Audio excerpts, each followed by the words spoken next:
அனைவருக்கும் வணக்கம்.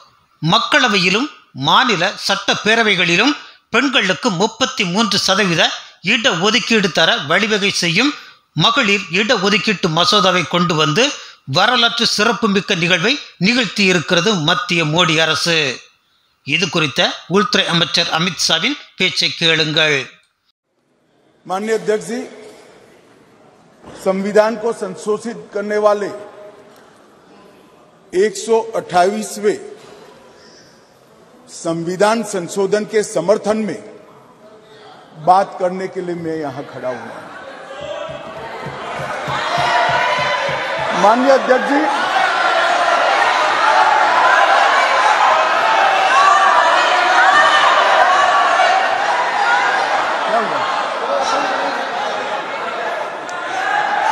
माननीय अध्यक्ष जी, जिसको जाना है डरिए मत, डरिए मत. अरे भाई डरो मत. और कल ही के दिन वर्षों से जो लंबित था वो महिलाओं को आरक्षण अधिकार देने का बिल इस सदन में पेश हुआ. माननीय अध्यक्ष जी, आपके माध्यम से मैं इस सदन के नेता और देश के प्रधानमंत्री श्रीमान नरेंद्र मोदी जी को हृदय से साधुवाद देना चाहता हूं कि 140 करोड़ की आबादी में 50% जिसका हिस्सा है वो मातृशक्ति को सच अर्थ में सम्मानित करने का काम माननीय प्रधानमंत्री जी ने किया. माननीय अध्यक्ष जी,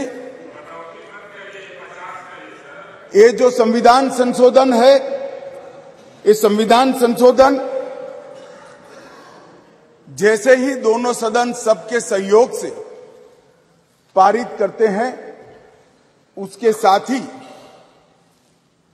देश की लोकसभा और देश के सभी राज्यों की विधानसभाओं में 1/3 स्थान मातृशक्ति के लिए आरक्षित हो जाए.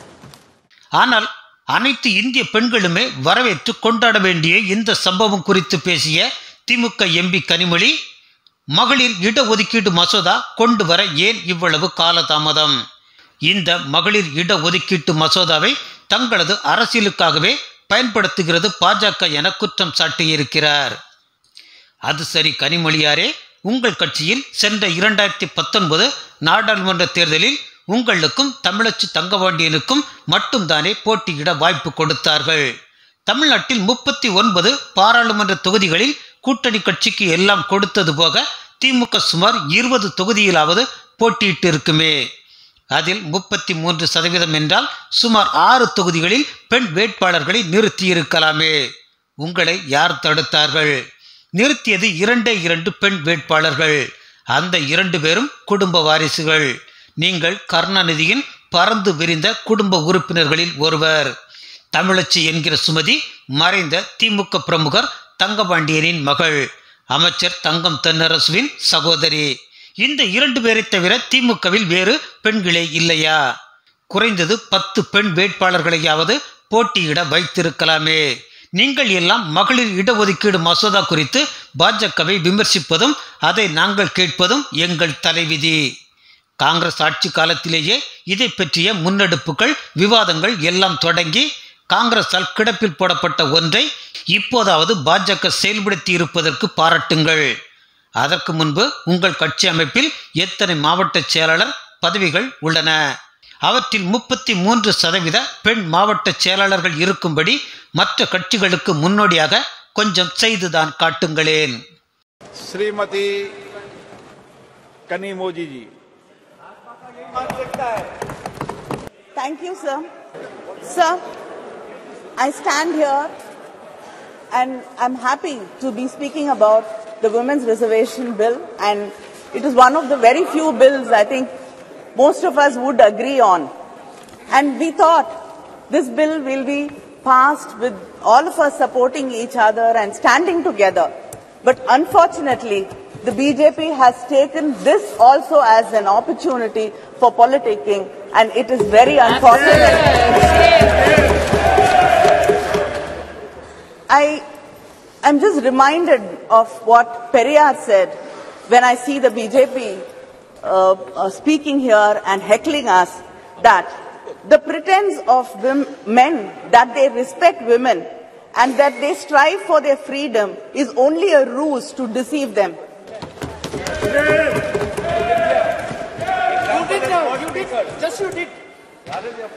I'd like to quote the former Chilean president, Michelle Bachelet.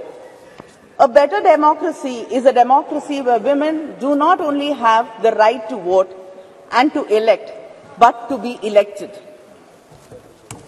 In 1990, after the Montego-Chelmsford reforms were passed, we got the rights to vote, especially in the Madras presidency and the Bombay presidency. The Justice Party, Needhi Katchi, passed a resolution on 10th May 1921 to grant voting rights for women for the first time in India. In 1927, Tamil Nadu elected its first women legislator in the country, Dr. Muthalakshmi Reddy, who was instrumental in abolishing the Devadasi system. But sir, nearly 100 years after that, we still have not passed the bill. In 1929, Periyar, in the Self-Respect Conference in Chengalpet, passed a resolution insisting on reservations for women in education, employment and politics. The Women's Reservation Bill was first brought with the support of the DMK during the United Front government in 1996, September. And then Thiru Devegowda, who was the Prime Minister, brought this bill, and the Law Minister Ramnath Kalab was the one who presented the bill in this House.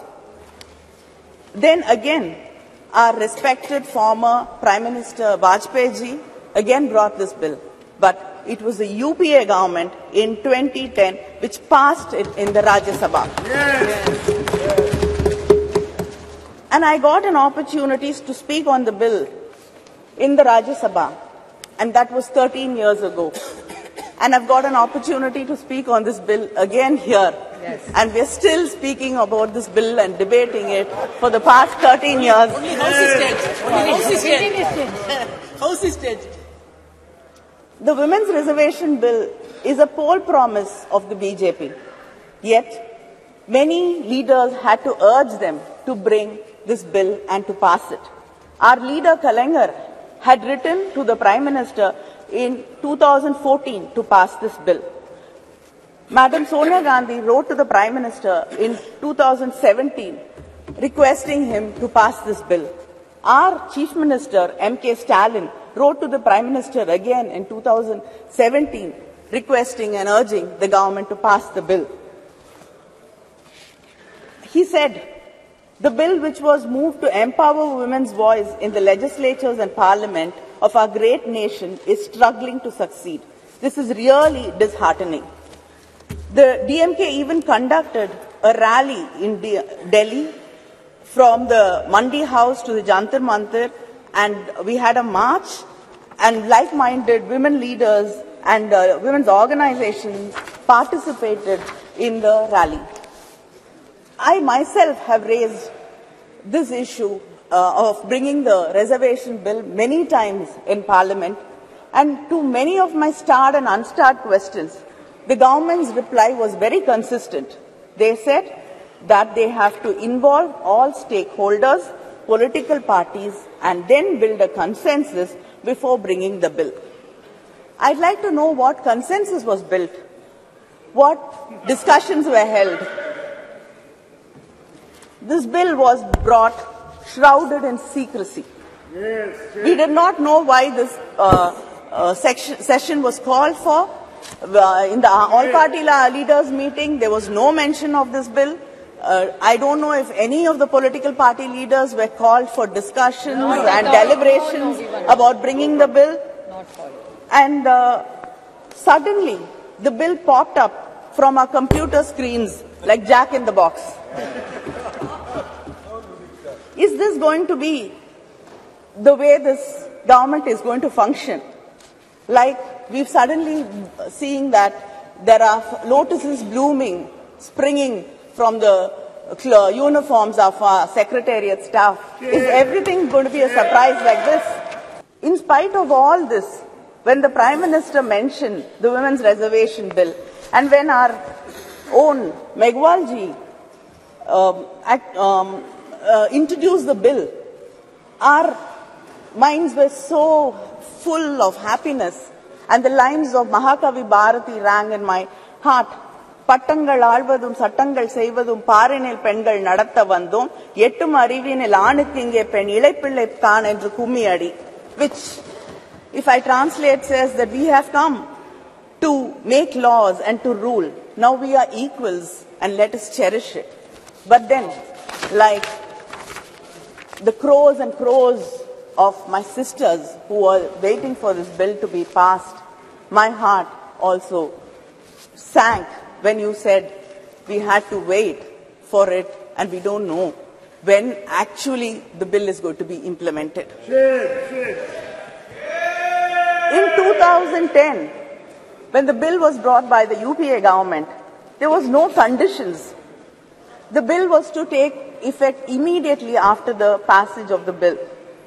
But the bill which was presented yesterday clearly says the reservation in Clause 5, it states the reservation of seats for women in the House of the People, the Legislative Assembly of the State and the Legislative Assembly of the National Capital Territory of Delhi shall come into effect after an exercise of delimitation is undertaken for this purpose, after the relevant figures for the first census taken after the commencement of the Constitution.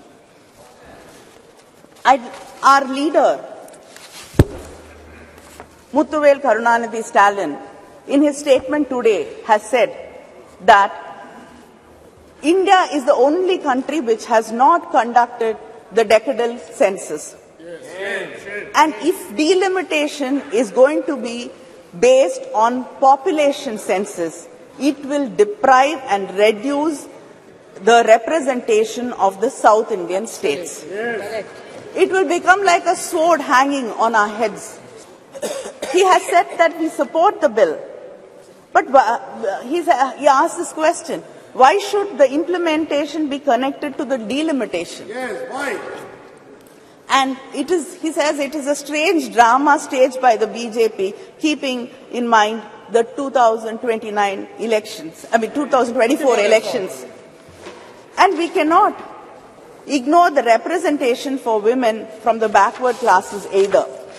He has emphasized that the doubts and the fear in the minds of the people of Tamil Nadu and the South Indian states about our representation being reduced should be clarified, and there is a fear in the minds of the people that our voices will be undermined. There should be a clear clarification about this, because we do not want our representation to be reduced in any way, and just because you cannot give a reply saying we will not be underrepresented because the numbers will be the same and other states will get more representation. As it is, this has to continue so that we get equal say in what is being discussed. Sir, the 17th Lok Sabha has passed 40 bills on an average every year, and without hardly having opinions of women and without even hearing our voices in this House or the Rajya Sabha. And India ranks 141 out of 193 countries, falling in women's representation, falling behind our neighbors like Pakistan, Bangladesh and Nepal. How long should we wait to see this bill being implemented? It can easily be implemented in the coming elections, the parliamentary elections. This bill, you should understand, is not a reservation, but an act of removing bias and injustice. And if you do not remove the clause which says after delimitation, then there is no point, because we do not know when this inordinate delay. It can go on. You can do the census, the delimitation after 10 years, 20 years, 30 years. The wait will continue going on. 2021 is not done. And and of course, some of our leaders are very worried that if a woman becomes like a man, like if a man becomes like a woman, he gets the qualities of a woman, then he becomes God. But when a woman becomes strong, brave, then it is not something which is acceptable and she becomes a devil. You believe in God, you believe in Hinduism, and I'd like to ask, what is Kali? Isn't she brave? Yes. Isn't she strong? Yes. So who are you insulting? This is why cannot women be strong? Why cannot women be brave? There are stories of, haven't women participated in the independence struggle? Haven't women fought wars? Haven't you seen leaders, strong leaders like Mrs. Indira Gandhi in this country? It is this kind of words which actually put fear in our hearts. And yes, Jayalalitha was a strong leader. I accept. I have no hesitation in accepting that she's a very, very strong leader. Well done, Kani. Well done. Well done. Exactly. Well done, Kani. And Mayawati ji, Madam Sonia Gandhi.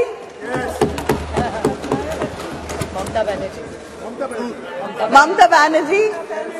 And the one of the names you often forget is Sushma Swaraj ji. And I also like to quote what I like to quote what Shri Arun Jaitley ji said when the discussion in Rajya Sabha happened. He said, the argument that men can also ensure justice to women has been weakened. Underrepresentation and discrimination stare us in the face. Politics of tokenism must now evolve into politics of ideas. So please stop this tokenism. And this bill is called Nari Shakti Vandan Bill. Stop saluting us. We do not want to be saluted. We do not want to be put on pedestals. We do not want to be worshipped. We do not want to be called mothers. We don't want to be your sisters, your wives.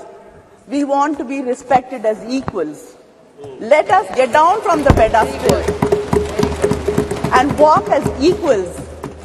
We have a right to this country as much as right you have. This country belongs to us. This parliament belongs to us. And we have a right to be here. Thank you.